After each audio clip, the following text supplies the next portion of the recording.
किस तरह रीड कर रहे हैं इस मुलाकात को, क्योंकि बड़ी मिस्ट्री है इसके अंदर, कोई तस्वीर नहीं आई, कोई फुटेज नहीं आई, कोई ज्वाइंट प्रेस कॉन्फ्रेंस नहीं हुई और मिस्ट्री सी है एक। मेरे ख्याल में मुलाकात इटसेल्फ इतना बड़ा वाकया है कि सदर जमहूरी America, United States of America cabinet के साथ व्हाइट हाउस और उसमें लंचन दे रहा है for the chief of army staff of Pakistan, जो हुक्मरान नहीं है पाकिस्तान का बज़ाहिर, ठीक, एटलीस्ट ऑफिशियली तो नहीं है कॉन्स्टिट्यूशन के मुताबिक, और उनका और वो उस टाइम दे रहा है जब सदर ट्रंप अपनी सदारत का सबसे अहम फैसला करने वाले हैं कि क्या वो नेतन्याहू की जंग में शामिल होंगे बराह रास्त या नहीं।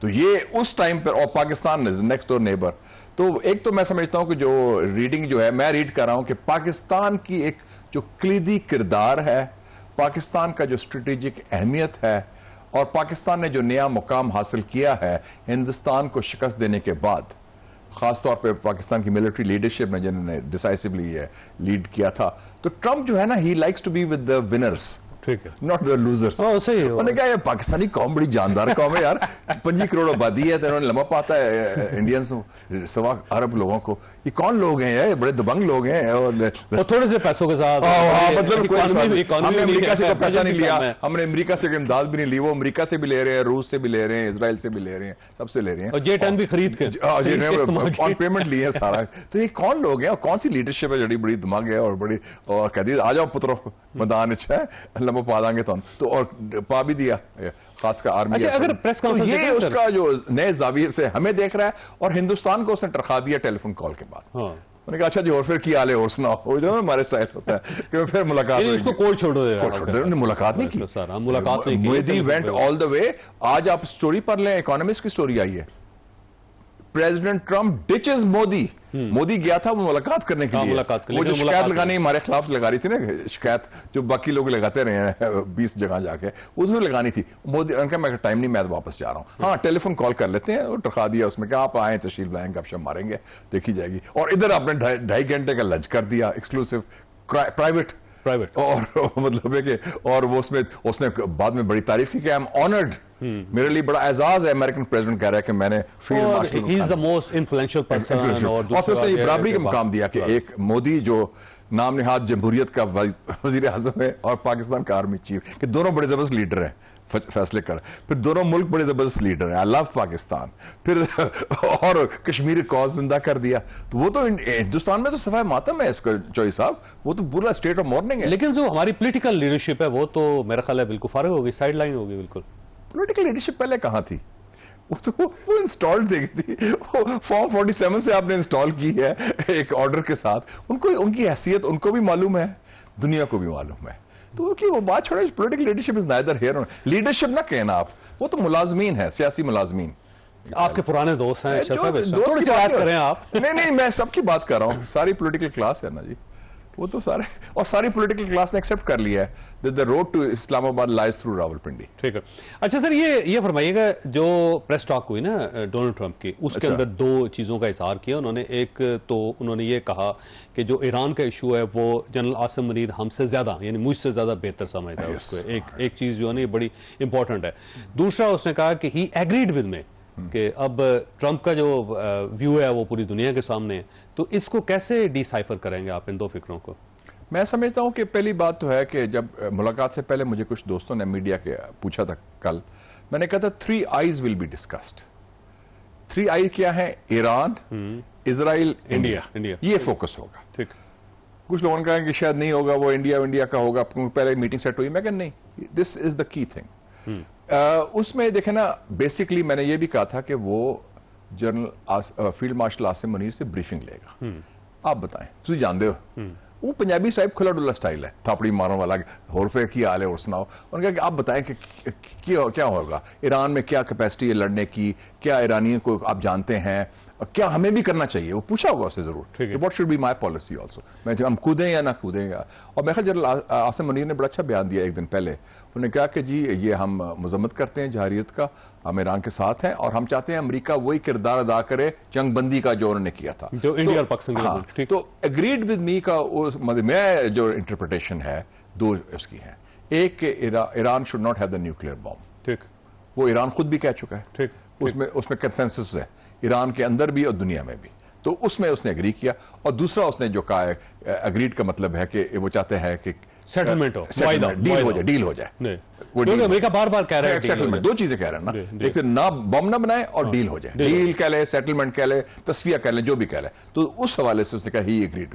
अच्छा, एक और इंसिडेंट हुआ इस सारे दरमियान में, देखे डोनाल्ड ट्रंप मुसलसल ईरान को कुछ धमकी दे रहे थे या बात कर रहे थे, लेकिन कल से जब से ये मुलाकात हुई उसके बाद डोनाल्ड ट्रंप का ट्विटर खामोश है और डोनाल्ड ट्रंप का मुंह भी खामोश है, उसने कोई बयान ईरान के हवाले से नहीं दिया। तो इसका मतलब ये भी हो सकता है कि पाकिस्तान को एक सालसी का किरदार दिया गया हो कि आप ईरान को समझाएं जाके। मैं अगर रीड आउट करूं, ये मेरा मुशाहिदा है, मेरे पास तो कोई एक्सेस नहीं है, मेरे ख्याल में उन्होंने जब पूछा होगा फील्ड मार्शल आसिम मुनीर से कि जनाब आपकी क्या राय है, एक तो असेस है कि हमें क्या करना चाहिए। ट्रंप है उस टाइप का बंदा और उसका कोई इशू नहीं है, और वो उन्होंने फाइल नहीं रखी होगी कि जो CIA की या स्टेट डिपार्टमेंट की रवायत थी, वो अपनी सोच से करता है, वो वखरा किस्म का बंदा है। तो इन्होंने कहा होगा कि जनाब ये जो जंग है ये बड़ी खतरनाक है, ये अदम इस्तेकाम का बायस बन सकती है, इससे नुकसान ना सिर्फ पाकिस्तान को होगा, आपको भी होगा, ठीक। और आपके मुस्लिम दुनिया से ताल्लुकात खराब होंगे, आपको खित्ते में दहशतगर्दी बढ़ जाएगी और इश्यूज होंगे, मईशत तबाह हो सकती है, तो आप इस पंगे में ना आए।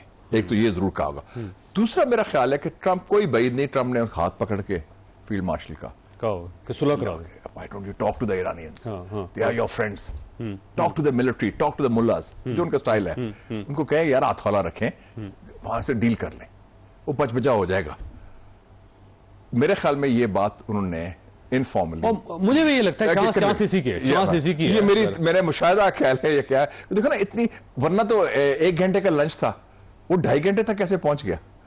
इसमें बड़ी तफसीली डिस्कशन हुई है, और उसमें कौन बैठा हुआ था? कुछ लोग एक और हैं कि अलग मुलाकात भी हुई है। नहीं, स्टीव विटकॉफ जो मेन नुमाइंदा है उसका ईरान के लिए, वो बैठा हुआ था। इसका मतलब बड़ी स्पेसिफिक बारीकी के साथ बात हुई है, और ISPR का स्टेटमेंट भी देख लें, it was discussed in detail the Iran issue. तो मेरे ख्याल में ये, तो इससे इसका मतलब है पाकिस्तान का एक माशाअल्लाह एक कलीदी किरदार इस खत्ते में, इस्तेकाम लाने में, अमेरिका के और ईरान में शायद पुल का किरदार अदा करने में। और चौधरी साहब, एक बड़ी, आप खुद बड़े अभी चाइना से भी हो गए हैं, मैं भी चाइना होके आया हूं, फिर मैं आपसे पहले गया था, फिर मैं रशिया गया। पाकिस्तान की यूनिक पोजीशन है इस वक्त, नोट कर लें, बैक वक्त हमारे ताल्लुकात बिग 3 चाइना, US, रशिया और ईरान के साथ बैक वक्त बहुत अच्छे हैं, बहुत अच्छे, कि तेहरान हो, वाशिंगटन हो, बीजिंग हो, मॉस्को हो, उनको वो हमसे बात भी करते हैं और हमसे एहतराम और इज्जत का रिश्ता है। और बड़े अरसे बाद पाकिस्तान को ये बड़े, मैं कहता हूं पहली दफा शायद हुआ है कई 40-50 साल के बाद। ये यूनिक चीज है कि हम वाशिंगटन से भी बात कर सकते हैं, व्हाइट हाउस में हम रहबर आयतुल्लाह सैयद अली खामेनी साहब से भी बात कर सकते हैं, और चीन तो अपने घर वाली गल है, और रशिया, मैं अभी मॉस्को होके आ रहा हूं, मैं लावरोव को मिला हूं, उनके वजीर खारजा को, उन्होंने कहा हम पाकिस्तान को हिंदुस्तान के लेंजेस से, हिंदुस्तान के जाविये से नहीं देखते। ये तो बहुत बड़ी तारीखी तब्दीली हो रही है इस वक्त। अच्छा साहब, अब सवाल ये है कि फर्ज करें कि मामला सेटल नहीं होते, और अब खबरें चल रही हैं अमेरिकन मीडिया के अंदर कि डोनाल्ड ट्रंप ने अटैक करने का फैसला कर लिया, ऑर्डर कर दिया, बस उसने सीज किया होगा कि जब मैं कहूंगा उस वक्त इसको इंप्लीमेंट करना है। अगर मामला सेटल नहीं होते और अमेरिका इस जंग में घुस जाता है, तो पाकिस्तान की क्या पोजीशन होगी और पाकिस्तान को क्या पोजीशन लेनी चाहिए? अब अगर खुदा न खासा अटैक हो जाता है, और अमेरिकन की तरफ से अटैक हो सकता है, क्योंकि जो न्यूक्लियर साइट है फुर्दो की, उसको जाहिर है सिर्फ अमेरिकन ही तबाह कर सकते हैं, इसके पास, इसके अलावा किसी के पास वो जो मदर ऑफ ऑल बम्स है, 30,000 पाउंड का बम है, और फिर वो जहाज भी उन्हीं के पास है, B2 बॉम्बर उनके पास है। तो अब अगर अमेरिका अटैक कर देता तो पाकिस्तान की पोजीशन क्या होगी और पाकिस्तान को क्या पोजीशन लेनी चाहिए? एक चीज वाज़ेह है चौधरी साहब कि ये जो जंग इजराइल ने मुसल्लत की है, इसका ताल्लुक न्यूक्लियर प्रोग्राम से नहीं है। ठीक, ये रजीम चेंज की, रजीम चेंज, बिल्कुल मकसद ये है कि ये जो वो उनका खात्मा करना। उसके बाप को CIA लेके आया था 53 में, मोसाद अब उसके बेटे को लाने की, तो ये क्लियर है कि मकसद और है, न्यूक्लियर बहाना है, इंकलाब निशाना है। इसका जवाब मैं दूंगा कि 1986 में आप जब आप अब जर्नलिस्ट, मैं भी जर्नलिस्ट था, मुस्लिम अखबार का एडिटर था, तो सदर जनरल मोहम्मद ज़िया-उल हक ने सदर सैयद अली खामेनी जो अब रहबर हैं को दावत दी कि पाकिस्तान का दौरा करें। ठीक, और 1986 में यह दौरा होता है, फरवरी में गालबन, और उस वक्त पाकिस्तान अफगान जिहाद में अमेरिका का हलीफ है। ठीक है, CIA और ISI मिलके वो रेड आर्मी को मार रहे हैं, रूस सोवियत यूनियन का खात्मा कर रहे हैं, ईरान इराक जंग हो रही है जिसमें सारे अरब ममालिक एक जगह पे है और अमेरिका भी साथ है, अमेरिका भी साथ ईरान के खिलाफ है, ईरान तना है। पाकिस्तान के फौजी हुक्मरान जो समझे जाते हैं कि बहुत अमेरिका के करीब हैं, वो दावत देते हैं उनको। ठीक है। मैं उस बैंक्वेट में था तो मैंने जनरल साहब को कहा, जनरल ज़िया-उल हक साहब को, मैं कहा सर आपने बहुत बड़ा काम किया ठीक, and it is a great decision कि आपने ईरान के प्रेसिडेंट को बुलाया। कहते हैं मुशाहिद साहब, Iran is our neighbour and our brother and a strategic partner. और फिर उन्होंने एक बात मुझे बताई जो बड़ी तारीखी है। उन्होंने कहा 1984 में, ये 86 में बात हो रही ना, उन्होंने खुद का जनरल साहब ने बताया कि 84 में वाइस प्रेसिडेंट बुश आया था, जो बुश जूनियर का बाप था, ठीक, और उसने हमें कहा था, कहता है कि आप ईरान के खिलाफ सेकंड फ्रंट खोल दें, ठीक है, कि आप अदम इस्तेकाम करें बलूचिस्तान के जरिए, ताफ्तान के जरिए, और ताकि और दबाव पड़ेगा। कहता है हमने रद्द कर दिया था वो प्लान, इनकार कर दिया। CIA का प्लान था जो उनका अमेरिका का, कि हम ईरान के खिलाफ कोई कार्रवाई कर नहीं सकते, ना करना चाहते हैं, हमारे मफाद में नहीं है। मैं समझता हूं जो आपने सवाल किया उसकी बॉटम लाइन अब भी वही है। ठीक है, हम ईरान के खिलाफ, ईरान के मफादात के खिलाफ कोई कार्रवाई चाहे अमेरिका करे या और कोई मुल्क, रशिया करे, चाइना करे, पूरा यूरोप करे, पूरी दुनिया, हम उसमें शामिल नहीं होंगे, उसमें अलहदा होंगे। और जहां तक हमारी सियासी और सफारती सपोर्ट है वो ईरान के लिए हम कायम है। इसलिए ईरानी पार्लियामेंट में नारे हुए पाकिस्तान तशक्कुर वाहिद मुल्क है, तो एक तरफ नारे तशक्कुर पाकिस्तान के हो रहे हैं और एक तरफ व्हाइट हाउस में आपको दावत भी हो रही है रोटी रोटी खाओ सड़नाल। ये बहुत बड़ी बात है। नहीं, बड़ी बात। अच्छा ईशा से ये फरमाइएगा, अब जो ईरान इसराइल की जंग है इसका बनेगा क्या? क्योंकि आज जो सुबह अटैक किया है ईरान ने बड़ा लीथल है और उन्होंने अपने इंतहाई मतलब समझे सेकंड ग्रेड जो उन्होंने मिसाइलें वो चला दिया, फर्स्ट ग्रेड रह गए हैं जो ज़ाहिर फाइनल में वो चलाएंगे। इसमें दो तीन ऑप्शंस हो सकते हैं। ईरान के नाले ऑप्शंस खत्म नहीं हुए।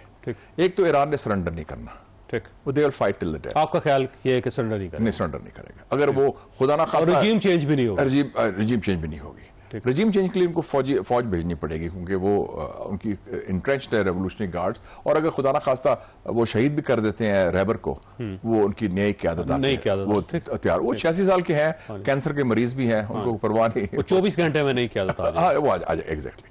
अब उसमें दो तीन ऑप्शन हो सकते हैं। एक तो ये है कि मैं समझता हूँ कि ट्रंप को नेतन्याहू ने फंसा दिया है, ये मेरी थियरी है, क्योंकि ट्रंप बेसिकली बुनियादी तौर पर जंगजू नहीं है, कोल्ड वॉरियर नहीं है, तो ये वो बिजनेसमैन है यार। कुछ लोग कुछ दो ट्रांजैक्शनल है, लेकिन ये इजराइल लॉबी, लेकिन वो पंजाबी स्टाइल में कहा जी असि चिड़ी नहीं फड़केगी, 24 घंटे में ईरान लम्हा पाया जाएगा एंड आपको क्रेडिट मिल जाएगा। तो वो उसने सपोर्ट भी कर दिया उसके बारे। और अगर उसने जो फैसला अगर ये किया है तो ये तबाहकुन फैसला होगा ट्रंप के लिए, कि ट्रंप का अपना बेस इफेक्ट होगा। दूसरा इसका क्या हो सकता है, उसमें दो मीडियम ऑप्शंस भी हैं। एक ये है कि ये फर्दों में वो बम मार के कहें कि हम जंग जीत गए हैं, हम जीत गए और बस खत्म, सीज फायर करा दे, जो पाकिस्तान इंडिया का कराया उसने, ठीक है, दम। दूसरा ये हो सकता है कि एक और जो फॉर्मूला दे रहा है चाइना, रशिया, UAE और सऊदी अरेबिया, कि हम कह दें कि ईरान ऐलान कर दे कि हम न्यूक्लियर बम तो नहीं बना रहे, एनरिचमेंट वगैरह हम उसका संभाल लेंगे, हाँ ठीक, उसको और डाउन और उसको डाउन कर लेंगे, और वो इंटरनेशनल एक रीजनल कंसोर्शियम बन जाएगा, ठीक, और उसमें सुपरविजन की होगी। और तीसरा, अगर वाकई ईरान के रजीम चेंज की कोशिश करता है तो ईरान पर ऑप्शन है स्ट्रेट्स ऑफ हॉर्मस बंद कर देगा वो, ठीक है, जहां से 30% दुनिया का तेल आता है उसको माइन कर। लेकिन उसको तो अभी सर्कल नहीं कर रहे अमेरिका ने भी और यूरोपियन ने भी, वहां पर भी पहुंच गए, उनके 2 एयरक्राफ्ट कैरियर हैं अमेरिका लगे हुए, सारे लगे हुए हैं, लेकिन वो कर तो सकता है ना जी। और दूसरी बात है, अमेरिका के 19 जगह अड्डे हैं उसमें रीजन में उस ईरान के दायरे के अंदर जहां जंग हो रही है, तो उधर भी फिर हमले होंगे, फिर तो जंग फिर खुली जंग होगी ना। फिर जंग, इसका मतलब ये है कि इस्राइल के साथ साथ अमेरिका के साथ भी अमेरिका के साथ जंग होगी। लेकिन क्या अकेला ईरान ये जंग लड़ सकता? उनको लड़नी पड़ेगी और कोई साथ नहीं देगा उनका, मैं नहीं समझता। अभी तक ईरान ने बड़ी अक्लमंदी से कोई अमेरिकन तनसीबात पर हमला नहीं किया, कोई अमेरिकन बेस पर नहीं, वो नहीं चाहते। उनको पता है कि उनकी पोजीशन कमजोर है क्योंकि वो अकेले हैं, और उसके अलावा इजराइल ने हथियार, इजराइल अकेला तो नहीं ना, इजराइल के पीछे अमेरिका है, अमेरिका के साथ सारा गोरिस्तान है। वो बेशरम कितना बयान दिया था उसने, जर्मन चांसलर ने, मर्ट्स ने, कि Israel is doing the dirty work for us, हमारा गंदा काम इजराइल कर रहा है। मतलब बड़ी खुशी, मुसरत और तस्कीन के साथ उसने दे दिया कि ये जो कत्लेआम करा रहे हैं। तो उस हवाले से ये जंग महंगी पड़ सकती है, क्योंकि एक ये ना रखें कि अमेरिका आज तक कोई एशिया में लैंड वॉर नहीं जीता। Vietnam, Laos, Cambodia, Afghanistan, Iraq, हर जगह वो उनको मार पड़ी। ठीक, आखिरी सवाल आपसे शाह साहब, ये फरमाइएगा कि इसराइल आपका क्या ख्याल है कि किस पोजीशन पे है इस वक्त, क्योंकि जिस तरह उसने अटैक किया था ईरान के ऊपर, उसका ख्याल यह था कि 24 घंटे के अंदर अंदर पूरे ईरान को लुटा देगा, लेकिन जो रिटेलिएशन हुई, अब इसराइल की सूरत हाल क्या है? Israel is in state of shock. मैं एक वीडियो देख रहा था, उसमें उसकी शक्ल देखने वाली थी नेतन्याहू की, वो मंजर नजर आ रहे थे जो हमें गाजा में नजर आते ठीक, कि बिल्डिंग तबाह हुई है, हॉस्पिटल तबाह, मोसाद के हेडक्वार्टर पर हमला हुआ है, मोसाद के हेडक्वार्टर पर हमला हुआ है, उनके बिल्डिंग्स तबाह हो रही है, सेंसरशिप लग गई है, फोटो नहीं ले सकते आप, वीडियो नहीं ले सकते। वो तो उनके सारे लोग हर रात कमरे में नहीं सो रहे, इजरायली बंकर्स में सो रहे हैं कि बम ना पड़ जाए। तो ये तो उनकी हालत बड़ी थी। और आपको पता है कि तल अवीव एयरपोर्ट के जितने जहाज जा रहे हैं बाहर, फ्लाइटें फुल हैं, भाग रहे हैं लोग, वो समुद्री रास्ते से लोग कह रहे हैं कि ये तो मारेंगे हम, ये तो उनके गले पे आ गया जंग जिसे कहते हैं। तो ये मेरे ख्याल में महंगी पड़ेगी ईरानियों को। और कुछ नहीं, वो बचेगा सारी जंग में या नहीं? मेरे ख्याल में अगर जंग तवील political casualty, he will be the political casualty. वो तो पहले उसका खात्मा हो चुका था, लेकिन उसने चूंकि वो कत्लेआम जारी रखा, अब अमेरिका ने उसको बचाया। और ट्रंप, अगर ट्रंप लगाम नहीं लगाता नेतन्याहू को, तो ट्रंप की अपनी सदारत मैं समझता हूं खतरे में पड़ी। अच्छा, एक पुराना इशू है, वो कह रहे हैं कि जी ईरान के बाद पाकिस्तान की बारी, आप ये समझते हैं? I don't agree with that, not at all. क्योंकि पाकिस्तान नहीं, न्यूक्लियर पावर है। दो चीजें, एक तो ये है कि जो इंडिया इजराइल का बड़ा भाई है, उसको हमने जिस तरह रगड़ा दिया है, शिकस्त दी है, एक तो वो लेसन चला गया। ठीक। दूसरा, हम न्यूक्लियर पावर हैं, और तीसरा जो ये नए ताल्लुकात हमारे अमेरिका से हुए हैं ट्रंप के साथ स्पेशली, ये जो खुदा ना खास्ता अगर ये रजीम चेंज होता भी है और इजराइल का बॉर्डर ताफ्तान पहुंच जाता है, जिन लोगों को खदशा भी है, तो हमें वो खदशा नहीं होगा, क्योंकि ये अमेरिका पाकिस्तान को दुश्मन नहीं देख रहा।